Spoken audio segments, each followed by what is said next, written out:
Assalamualaikum warahmatullahi wabarakatuh. Shalom, Om Swastiastu, Namo Buddhaya, dan salam kebajikan bagi kita semua. Perkenalkan, kami dari kelompok 9 akan mempresentasikan mengenai analisis kita terhadap sistem pembuktian hukum acara pidana di Indonesia, Brazil, dan India. Berfokus pada alat bukti petunjuk. Next slide. Ini kelompok kami, ada Yuta, Aldi, Fania, Atar, Fairuz, Gilang, Lutfan, Raihan, Nandika, Raihan Zamaran, Raswara Dava, dan saya sendiri Wening. Next slide.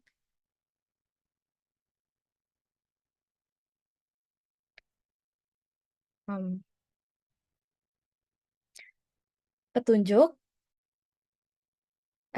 Lalu saya akan memberikan definisi petunjuk. Petunjuk adalah informasi atau kejadian yang tidak langsung terlihat sebagai bukti utama, tetapi dapat membantu menjelaskan suatu kasus jika digabungkan dengan bukti lain. Misalnya, bisa berupa keterangan saksi, dokumen, atau hal lain yang mendukung fakta dalam sebuah kasus.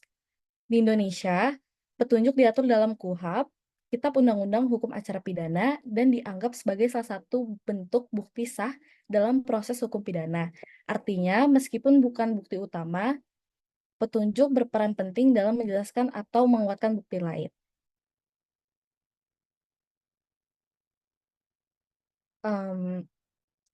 Fungsi petunjuk ada. Oke, jadi ini ada beberapa fungsi petunjuk. Pertama, ada mendukung bukti lain. Petunjuk seringkali digunakan untuk menguatkan bukti yang sudah ada, terutama jika bukti tersebut tidak lengkap atau kurang meyakinkan. Kedua, mencari kebenaran material. Artinya, dalam persidangan, petunjuk membantu hakim mencapai pemahaman yang lebih dalam tentang kasus yang dihadapi, memungkinkan mereka membuat keputusan yang lebih adil dan tepat. Ketiga, penggunaan dalam persidangan. Petunjuk diperlukan untuk membantu menjembatani celah dalam narasi kasus, menyediakan konteks, atau menunjukkan hubungan antara pelaku dan tindakan dalam kasus kriminal. Selanjutnya akan dijelaskan oleh teman saya. Oke, penggunaan petunjuk di Indonesia. Yang pertama, regulasi petunjuk. Yang pertama, pasal 188 KUHP di Indonesia, petunjuk diatur dalam KUHP, khususnya pasal 188 ayat 1, yang menyatakan bahwa petunjuk merupakan pembuatan, kejadian, atau keadaan yang menunjukkan terjadinya tindak pidana. Terus, pentingnya dalam hukum. Petunjuk memainkan peran kunci dalam sistem peradilan pidana karena membantu membuktikan terjadinya tindak pidana dan mengidentifikasi pelaku. Dan yang kedua, prosedur menggunakan petunjuk. Langkah penggunaan. Dalam pembuktian, petunjuk digunakan untuk mendukung bukti lain seperti keterangan saksi atau bukti fisik, terutama ketika bukti tersebut tidak sepenuhnya meyakinkan. Terus keterbatasan, meskipun pengguna petunjuk harus hati-hati dalam sesuai dengan prosedur hukum yang ketat untuk menghindari kesalahan dalam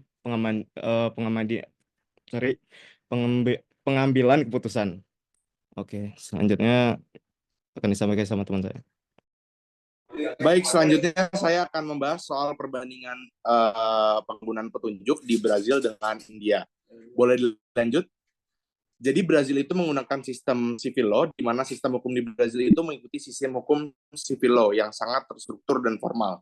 Penggunaan petunjuk dalam sistem civil law Brazil, di mana petunjuk itu harus sangat sesuai dengan kode dan statuta hukum yang berlaku. Hakim memainkan peran sentral dalam menilai petunjuk tersebut dan memastikan bahwa semua bukti dikaji dengan ketat sebelum membuat keputusan. Fokusnya adalah kejelasan dan kepastian hukum menjadi prioritas dengan petunjuk yang digunakan untuk mendukung bukti utama dan menjaga integritas proses peradilan. Boleh dilanjut?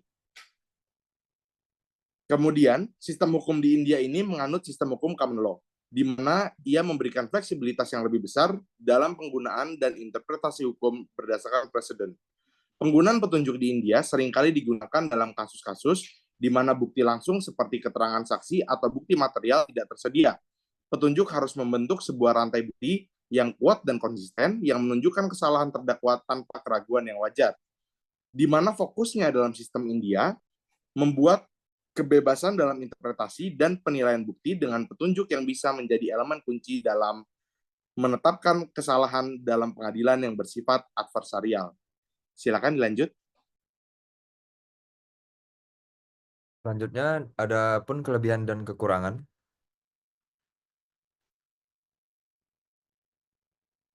Untuk kelebihan, kepastian hukum, sistem hukum Indonesia yang ketat memberikan kepastian hukum karena aturan yang jelas dalam KUHP tentang bagaimana petunjuk harus digunakan. Konsistensi penilaian dengan adanya regulasi yang jelas. Penilaian petunjuk oleh hakim cenderung konsisten, mengurangi kemungkinan keputusan yang berbeda untuk kasus serupa. Ya, seterusnya ada kekurangan. Yang pertama ada fleksibilitas terbatas, kekakuan dalam aturan pembatasi kemampuan hakim untuk menafsirkan bukti berdasarkan nuansa kasus individu yang bisa penting dalam kasus yang kompleks. Yang kedua, ketergantungan pada aturan tertulis. Sistem yang terlalu bergantung pada aturan tertulis mungkin tidak efektif menangani dinamika kasus yang terus berubah dan kompleksitas hukum modern. Selanjutnya akan disampaikan oleh teman saya. Oke, untuk selanjutnya ada Brazil. Yang pertama, kelebihannya itu ada struktur hukum yang terorganisir. Sistem hukum civil law di Brazil dengan kode hukum yang rinci memberikan struktur yang baik dan jelas, memudahkan penegakan hukum. Yang kedua, konsistensi keputusan. Keputusan pengadilan menjadi lebih terprediksi yang meningkatkan kepercayaan publik terhadap sistem hukum. Ini ada kekurangannya. Yang pertama, rigiditas. Sistem yang sangat terstruktur dan formal mungkin tidak cukup responsif terhadap kebutuhan khusus dari kasus individual. Kemudian yang kedua, kekurangannya adalah kurang adaptif. Kaku dalam penerapan dan interpretasi undang-undang dapat menghambat penanganan kasus yang memerlukan pendekatan yang lebih fleksibel. Selanjutnya akan dilanjutkan oleh teman saya. Oke, India kelebihannya satu, adaptabilitas tinggi. Sistem common law di India memungkinkan penggunaan petunjuk dengan cara yang lebih adaptif dengan kebebasan dalam interpretasi yang meningkatkan kreativitas dalam proses hukum. Dua, dinamis dalam penyesuaian preseden dan interpretasi kasus memungkinkan hukum berkembang sesuai dengan kebutuhan sosial dan perubahan kondisi. Kekurangannya, satu, inkonsistensi keputusan. Ketergantungan pada preseden dan fleksibilitas interpretasi mungkin menyebabkan ketidakseragaman dalam putusan hukum, menimbulkan ketidakpastian hukum. Dua, potensi bias, fleksibilitas tinggi dan kebebasan interpretasi dapat menyebabkan bias dalam penilaian tergantung pada pandangan subjektif hakim atau juri. Selanjutnya akan dilanjutkan oleh teman saya.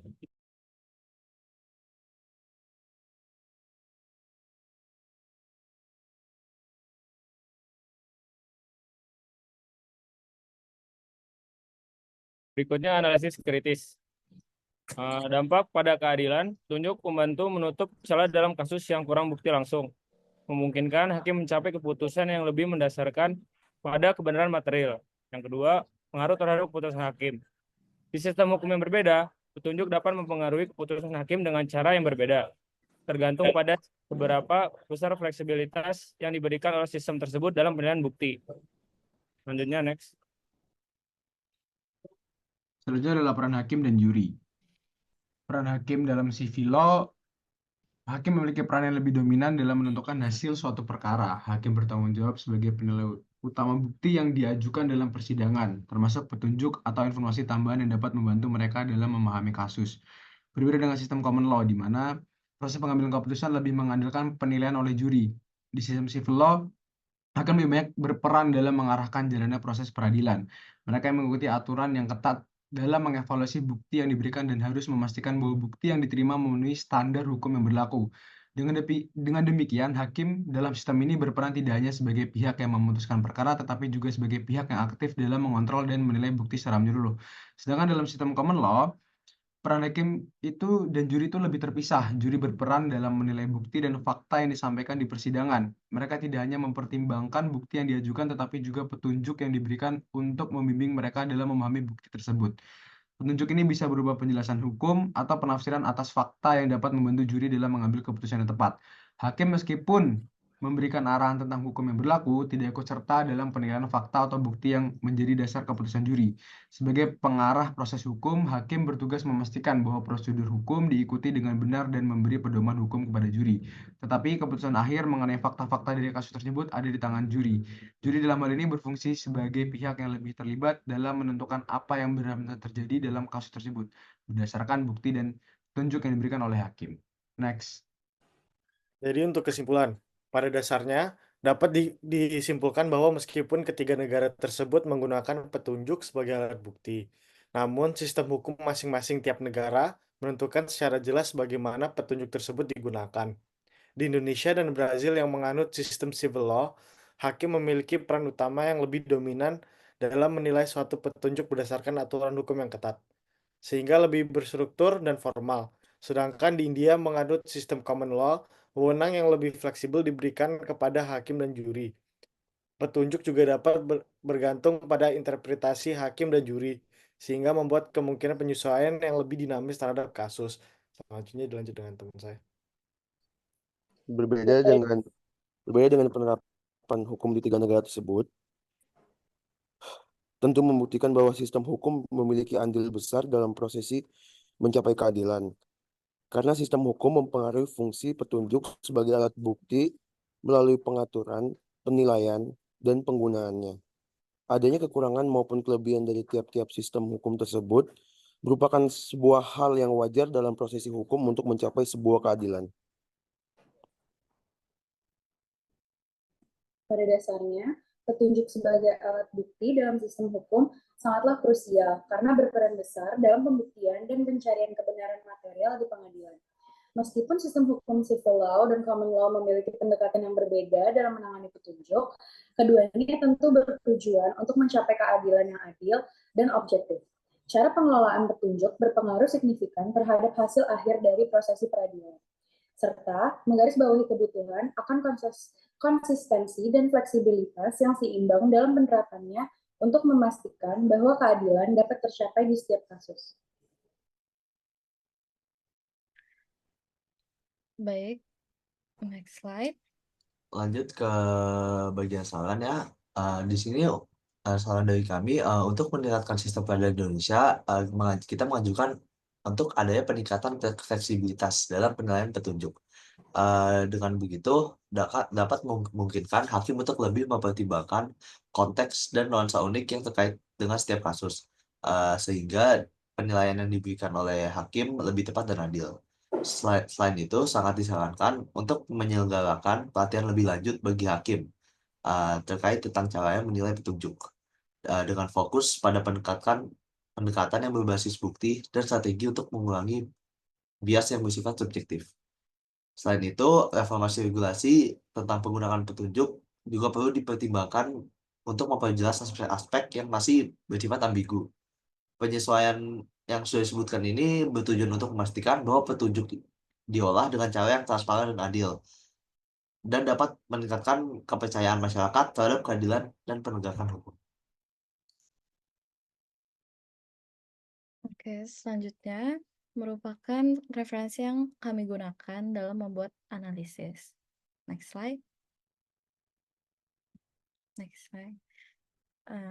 Terima kasih. Sekian dari kelompok 9. Wassalamualaikum warahmatullahi wabarakatuh. Shalom. Om Santi Santi Om. Salam kebajikan bagi kita semua. Terima kasih.